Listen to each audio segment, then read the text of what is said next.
Allez, Boker Tov, Shavua Tov, messieurs. On va parler d'un sujet qui est tellement palpitant, mes amis. On va commencer une belle semaine. Pele Yoetz. Pele Yoetz, on continue. Divrei Chachamim. Donc, Pele Yoetz va nous parler des Divrei Chachamim, l'importance d'écouter les paroles des sages, de nos Chachamim, de nos Gdolim. Et il dit comme ça: Yadoua Shechamurim, Divrei Chachamim et Divrei Torah. Il est connu, il est su que les paroles de nos sages, les paroles des Chachamim, sont plus graves que les paroles de la Torah elle-même. Attendez, Alama, pourquoi c'est plus grave les paroles des Chachamim que les paroles de la Torah?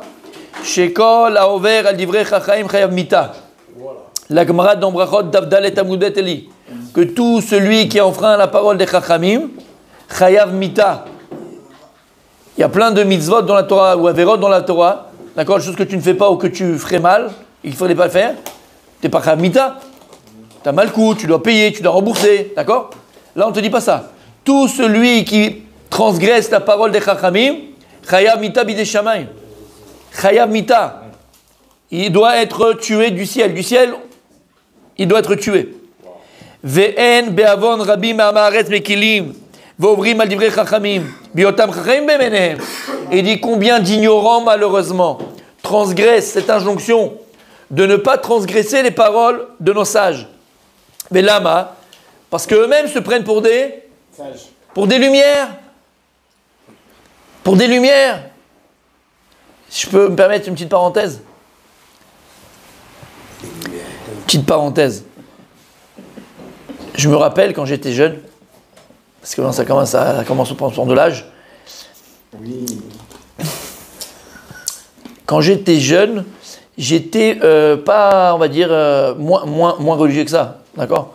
On faisait Shabbat, on faisait les Tfilin, on faisait Birkat Hamazon, on faisait Tchet Yadayim, tout ça, mais ça veut dire c'était, voilà, la sarcelloise, pour être poli, d'accord? La sarcelloise, tranquille, d'accord? C'était cool, c'était, la plage, copain-copine, on s'est compris, d'accord? Mais le problème, il est quoi? Je vais vous dire une chose. Quand j'étais plus jeune, j'allais en colonie de vacances, comme un peu tout le monde. Et alors, il y avait le Bnei Akiva, mais là-bas, les gens étaient un peu plus avancés dans la religion. Mais j'allais aussi dans une colonie de vacances qui était complètement, les gens, ils étaient complètement HS. Celui qui connaît Yaniv, je ne sais pas si vous connaissez Yaniv. Ouais. Voilà, j'ai fait Yaniv. Et quand j'étais là-bas, j'avais 9 ans, 10 ans, 11 ans, d'accord? J'étais le rabbin de la colonie de vacances. Non, Béhémet, sans rigoler. J'étais le rabbin de la colonie de vacances. C'est-à-dire que je faisais Birkat Hamazon pour tout le monde. Et je me rappellerai toujours, il y avait une monitrice. J'avais une monitrice. Et elle me voyait faire par cœur le Birkat Hamazon. Par cœur. Oh, tu connais le Birkat. En plus, par cœur. Ah là là. Et tous les enfants, tous les copains et les copines, ils étaient tous autour. Et je faisais pour tout le monde. Et j'étais le rabbin. D'accord? Pourquoi je vous dis ça? Comme vous savez, d'accord? Le rabbin, tu connaissais les Tchet Yadayim, où tu connais Avram, un peu de la paracha, machin. Bémet, t'étais le rabbin, la colonie, c'était droit. Puis pour un safek, ce que tu veux, c'est toi qui venais voir. À 9 ans, d'accord? Pour t'imaginer le niveau du truc. Le niveau du truc. Maintenant, écoutez bien. Ça m'a poursuivi toute ma vie jusqu'à que, Baruch Hashem, j'aille à... jusqu'à que j'aille à la yeshiva, même après, à peu près jusqu'à que j'aille à la yeshiva, et que là-bas, je me rende compte que j'étais un ignorant. Mais pas un ignorant, tu vois, de l'ignorance. Ignorant total. Mais en fait, tu vois, comme on dit, un dicton qui dit en français, au pays des aveugles, le borgne est roi. Là, c'est même pas au pays des aveugles, le borgne est roi. Au pays des aveugles, celui qui arrive à tâter, il est roi. Tu vois ce que je veux te dire? Et en fait, écoutez bien ce que je vais te dire, je vais vous dire maintenant, c'est que Béhémet, tu avais la sensation, tu avais l'impression d'être vraiment au top, tu vois. Tu connaissais Abraham, Israël et Jacob dans la paracha, tu connais un petit chidouche de ceci, tu as entendu ton oncle Vladi machin, tu connaissais des petits trucs, mais en vérité, tu connais rien. Et quand j'étais un ignorant, reste à tous les niveaux, selon toutes les déotes, il n'y a même pas quelqu'un qui peut te sauver de ça. Un ignorant sur tous les niveaux. Et le problème, il était quoi?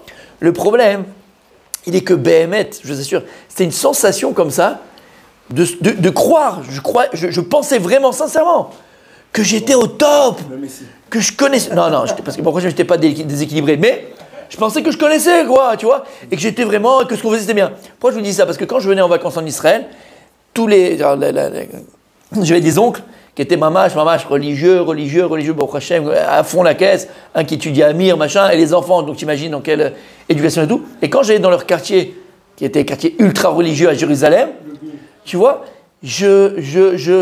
inconsciemment un peu, je les méprisais. Ouais, c'est des extrémistes, tu n'avais pas besoin de ça pour ça. Maintenant, quand je connaissais deux halakhot, surtout Shulchan Aruch, en vérité, véritablement, et je me permettais de donner des notes ou permettais de commencer à juger. Mais en fait, j'avais en face de moi des géonim. J'avais en face de moi des géants de la Torah, même à 9 ans. Quand moi j'en avais 18, le gosse à 5 ans, il me bouffait déjà tout cru. Tout cru, il me bouffait. Mais j'avais cette sensation d'être au top, d'avoir la science infuse, de connaître, de savoir. Et il y avait même, une petite aminosité comme ça hein, envers le monde de la Torah. Pas une méchante.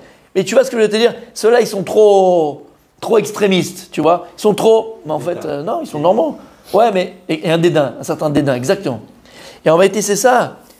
Parce que l'ignorant, lui, il pense qu'il est intelligent. Et il dit le Baal Shem Tov quelque chose de magnifique. Il dit, quelqu'un qui pense être proche de Dieu, c'est un signe qu'il est loin de Dieu. Mais quelqu'un qui pense profondément être encore loin de Dieu, c'est un signe qu'il est proche de Dieu. Et ça, c'est vrai aussi pour la Chokhmat Torah. Quelqu'un qui pense qu'il connaît la Torah, c'est-à-dire que c'est un bor amaretz, bourg amaretz, c'est un ignorant en Torah. Mais quelqu'un qui a conscience vraiment, en fait, dès qu'il ne connaît rien à la Torah, c'est quelqu'un qui connaît la Torah. Et je vais te dire, plus tu vas étudier sérieusement, à ouvrir, à t'asseoir, à faire de la camara, à faire des poskim, plus tu vas étudier mamash, et plus tu vas te rendre compte que tu connais rien. Alors c'est pas grave, ne rentre pas dans le désespoir de te dire ouais, de toute façon j'arriverai. Ne rentre pas dans ça, parce que bon, tu fais ton chemin et t'avances et si t'as l'ishmaya. Ah bah le béhémet, le moment où tu te rends compte que tu connais rien, c'est quand tu commences à apprendre. Et plus tu vas apprendre, plus tu te rends compte que tu connais rien, comme j'ai dit. Mais quand tu connais peu, et ça nous arrive... La petite anecdote que je vous ai faite là, on l'a tous vécu à un moment donné.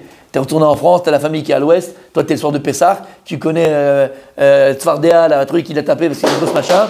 Tu vois ce que je dis que c'est vrai? Eh oui, mon tzaddik. Mais c'est pas grave, il faut apprendre tzaddik, c'est pas grave. D'accord? Toi tu es là, tu connais 2-3 trucs sur les 4 verres de vin, machin. Donc tu te prends pour le boss de la soirée, c'est toi qui anime la soirée. S'il n'y a pas personne qui peut le faire, fais-le. Mais je veux dire, attention, Khabibi, sache que bon, voilà, au pays des aveugles, le bon rien, quoi. Et encore, borne, c'est encore un grand mot, alvaï qu'on soit, entre guillemets, d'accord? Et c'est ça qu'il dit ici, le Rav. Il dit, combien d'ignorants, entre guillemets, ils restent dans cette faute-là, de ne pas apprendre. Pourquoi? Parce qu'ils pensent. Bah oui, il est chacham be'enav, il est intelligent à ses yeux, bien sûr. Et il donne des exemples. Kegon, chalav, shechalbo akum. Kegon, chalav, shechalbo akum. Par exemple, il dit, ven Israël roéou. Par exemple, du lait non chamour. Du lait qui n'est pas surveillé au moment de du lait non chamour. Ben oui, parce que le gars, il va te dire, c'est dur. Il va te dire, ah, c'est compliqué. Il va dire, mais apprends le Shulchan Aruch. Regarde, c'est quoi le lait long chameau, la gravité, pourquoi il faut manger du lait chameau, pourquoi c'est important, pourquoi c'est machin. Mais tant que tu n'as pas appris, qu'est-ce que tu peux dire? Ce que je disais quand je les voyais, moi, les religieux à l'époque, quand j'allais dans les quartiers religieux chez mes oncles, ils exagèrent, ils sont extrémistes, ils vont trop loin. Mais non, la différence entre eux et nous, c'est qu'eux, ils ont appris, moi, j'ai pas appris. Alors, moi, je me permets de dire ce que je veux, mais parce que j'ai pas appris. C'est très facile d'ouvrir sa bouche quand tu connais pas. Et d'ailleurs, c'est ce qui se passe aujourd'hui. J'avais écouté un truc. Tu veux pas apprendre, tu sais pas apprendre, ça t'intéresse pas d'apprendre. Aval, très souvent, ceux qui l'ouvrent, c'est ceux qui ne connaissent rien. Et d'ailleurs, c'est pour ça qu'ils disent les Chachamim, siyag la chokhma, la barrière à l'intelligence, c'est quoi? Shtika. Tu reconnais quelqu'un d'intelligent, c'est quelqu'un qui parle peu. Quelqu'un qui n'a pas besoin de l'ouvrir, mais quelqu'un qui est là, qui a besoin de parler, qui a besoin de s'exprimer, qui a besoin de truquer, qui a besoin de montrer. En réalité, il a besoin de cacher son ignorance, c'est ce khmar. Alors il est en train de faire tout un passage, tout un machin, tout un speech, mais en vérité, il ne connaît rien. Alors il donne l'exemple. Donc toi maintenant, tu vas dire, ouais, mais voilà, le lait chameau, faut pas non plus, le lait qui est surveillé, voilà, je cherchais le mot. Le lait surveillé, d'accord? Bon, c'est une khumra. C'est une khumra, Rabbi Yossi. Faut pas non plus pousser mémé dans les orties. Ça va. Mais pour t'exprimer comme ça, tu as appris. Si maintenant tu as étudié de long, en large, Shulchan Aruch, à droite, à gauche, tous les décisionnaires, et toi maintenant avec ton intelligence, tu arrives à la conclusion de dire ça, fais un shoot, fais un livre, écris une responsa, envoie-la à tous les gdolés Israël, et on va voir ce qu'ils vont dire de ton shoot, de ton responsa. Mais t'as pas appris. Tu peux dire que c'est vrai de faire ça, mais tu peux dire, moi, pour moi, je ne suis pas encore à ce niveau-là. C'est deux choses différentes, voilà, exactement. Mais là, c'est pas de ça qu'on parle. Vous connaissez l'histoire, je vous rappelais, j'ai raconté cette histoire-là, elle est tellement magnifique, tellement magnifique, tellement magnifique. Une fois, il y avait un juif qui s'adonnait à l'étude, il était sur un sujet, et mamash, il est resté, il étudiait, Il a fini tout il a tout écrit, il voulait faire un livre. Alors, c'était à l'époque, il est parti voir le Maharal de Prague. Il est parti voir le Maharal de Prague. Il a dit, Rabbi, il dit, rentre mon fils, bien sûr. Et il dit, voilà, regarde, j'ai raconté l'histoire, d'accord ? J'ai écrit tout ça, je voudrais que ta askama, comment on appelle ça, ta askama ? Recommandation. Ta recommandation pour mon livre et tout. Il dit, mon fils, il n'y a pas de problème, laisse-le-moi. Je vois, il y a comme beaucoup de pages et tout, laisse-le-moi, il revient demain. Maharal de Prague, il passe le machin, tac. Le lendemain, l'autre, il revient, il dit, ah, vous avez pu. Je dis, bien sûr. Il dit, mon fils, combien est-ce que je vais te dire ? Écoute bien ce que je vais te dire. Ce que tu as écrit là, ça, tu le gardes sur toi, matin, midi et surtout le soir. Ne sors jamais la nuit sans ton livre. Jamais, jamais sans ton livre. Et l'autre, il était là. Il s'est dit, waouh, le Maharal de Prague, il est en train de me dire que ce livre-là, il fait une segboula, je ne veux pas sortir la nuit de sang. Garde ce livre sur toi, il te protégera toutes les nuits où tu sortiras. Mec, il était déjà aux anges, il a dit là à Askama qui va m'écrire, la recommandation, elle va être de folie. Je lui ai dit, merci Rav, vraiment. Il dit, non, mais t'as pas compris. Il lui a dit, tu sais, il dit des Chachamim, à sourd, c'est interdit un Talmid Chacham de sortir la nuit tout seul, à cause des mazikim, à cause des démons, à cause de ces choses qui peuvent. Il dit, toi, quand ils vont voir que ton livre, ils vont le lire, ils vont voir que t'es pas un Talmid Chacham, ils vont te laisser tranquille. T'as compris ce que ça veut dire? T'as compris? T'as compris? Ah, c'était chaud à Prague, mon ami. D'accord? Mais t'as compris? Mais c'est ça, nous on est là, on fait des machins, on croit que. Alors c'est sûr, attention. Quand pendant un cours ou quelque part, il y a quelqu'un qui vient et dit quelque chose d'un peu déplacé ou qui n'est pas du tout dans le sujet, c'est pas grave. Dis-lui c'est bien, dis-lui, il faut l'encourager. Mais d'accord, juste l'encourager. Mais ne lui fais pas croire ce qu'il n'est pas. Voilà, il ne faut pas le flatter. Ne lui fais pas croire ce qu'il n'est pas. Si c'est, d'accord, dis-lui qu'il a encore du chemin à faire. Alors ici c'est pareil, dit le Rav. Si le type il n'a pas appris, il croit qu'il va commencer à... Basar bechalav, comment on appelle ça? Surveiller. Les chamours, c'est hyper important. C'est le Shulchan Aruch. Je ne parle pas maintenant avakat chalab nochi. Je ne parle pas maintenant de la poudre de lait, d'accord, qui est mamash. Et c'est vrai que c'est une khumra. D'accord, le roi des poskim le permettent. C'est une khumra de ne pas le prendre. Je ne parle pas de ça. Je te parle de lait chamour. Comment tu peux te permettre de ne pas boire du lait chamour? D'où? Donne-moi une permission. Bon.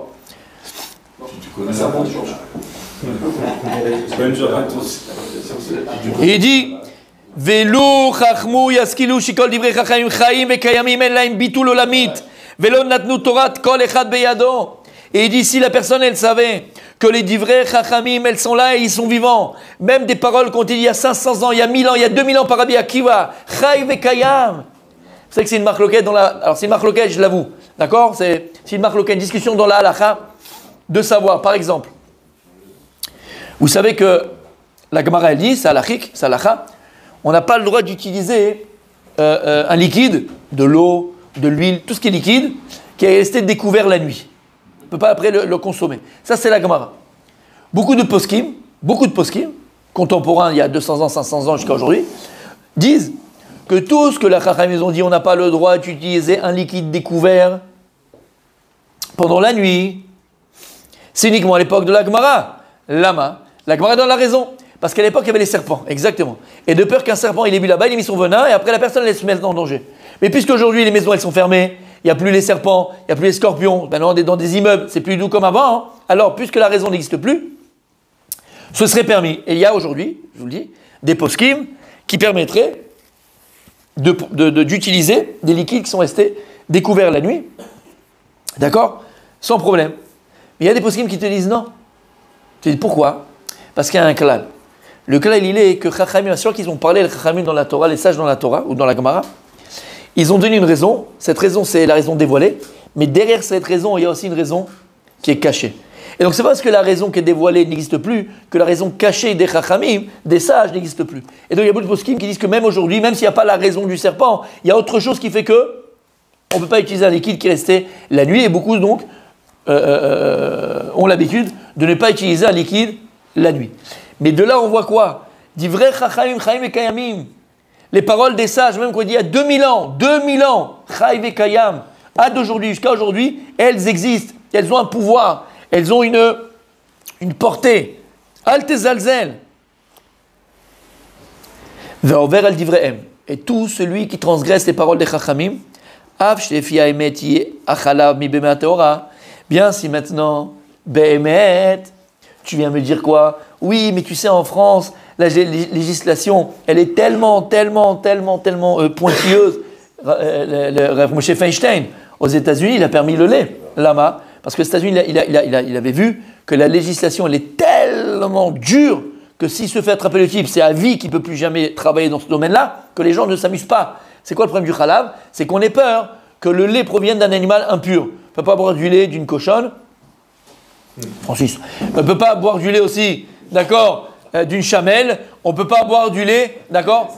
Et donc, de peur que la personne non juive, soit elle s'est trompée, soit elle l'a fait exprès, et elle a changé le lait de vache en lait de chameau, de chamelle, pardon, en lait d'accord, de cochonne ou en lait de, je sais pas, d'animal qui est impur.